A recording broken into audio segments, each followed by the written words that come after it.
ширкати мобилии Z Mobile дар шаҳри Бохтари вилояти Хатлон интернети баландсуръати 4G-ро таҳти унвони нигоҳи нав ба оянда ба роҳ монд. имкониятҳои дигари ширкати мазкур зимни нишасти матбуотии роҳбарияти он бо намояндагони васоити ахбори оммаи ҷумҳурӣ муаррифӣ карда шуд. ҳамчунин иттилоъ дода шуд ки дар майдони ба номи Исмоили Сомонии шаҳри Бохтар бо мақсади ба интернети баландсуръат фаро гирифтани аҳолии шаҳри Бохтар базаи пуриқтидор васл карда шудааст. барои пайвастан ба интернети баландсуръати 4G муштарионро ба иваз кардани симкорти қаблӣ зарур нест. акнун муштариёни Z Mobile метавонанд ба ҳама нуқтаҳои фурӯш ва хизматрасонии ин ширкат муроҷиат намоянд ва ё ба маркази иттилооти ширкат бо рақами содакардаи 800 тамос гиранд. соли 2021 низ дар 21 шаҳру ноҳияҳои ҷумҳурӣ муштариёни ширкати мобилии Z Mobile бо хизматрасонии баландсуръати интернети 4G таъмин шуданд. дар оянда ширкати Z Mobile нақша дорад дар дигар шаҳру ноҳияҳои мамлакат низ барои муштариёни худ базаи 5G пайваст намояд. имрӯз танҳо барои сокинони шаҳри Душанбе интернети 5G дастрас аст. соли 2022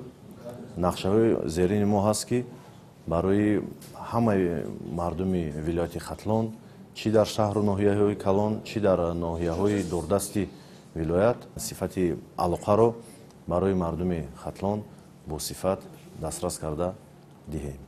дар давраи пешрафти илму техника барои дастрасии аҳолӣ ба хизматрасониҳои босифати ҷавобгӯи замони муосир аз талаботи асосӣ маҳсуб ёфта дар ин самт ширкати Z Mobile барои пешниҳоди арзону баландсуръат ба муштариён шурӯъ аз соли 2020 воситаҳои алоқаро бо таҷҳизоти иловагӣ муҷаҳҳаз гардонида тавсияи васеъи ҳудуди фарогирии 4G-ро оғоз намуд. дар идомаи раванди беҳтарсозии сифати хизматрасонӣ дар 10 моҳи соли 2021 дар 14 шаҳру ноҳияҳои вилояти Суғд истгоҳҳои нави появӣ бунёд шудаанд. интернети баландсуръати 4G чанде пеш дастраси сокинони шаҳри Бӯстон, ноҳияи Ҷаборасулов, Зафаробод, Шаҳристон ва шаҳри Гулистон гардид. ҳамчунин аввалин шуда ширкати Z Mobile алоқаи насли панҷумро барои сокинони шаҳри Хуҷанд дастрас намуд. бартарии 5G аз наслҳои қаблӣ дар он аст ки суръати кори он 10 маротиба бештар аст ва истифодабарандагон имконият доранд ки гуфтугӯи видеоӣ, тамошои наворҳо ва интиқоли файлҳоро ҳамагӣ дар чанд сония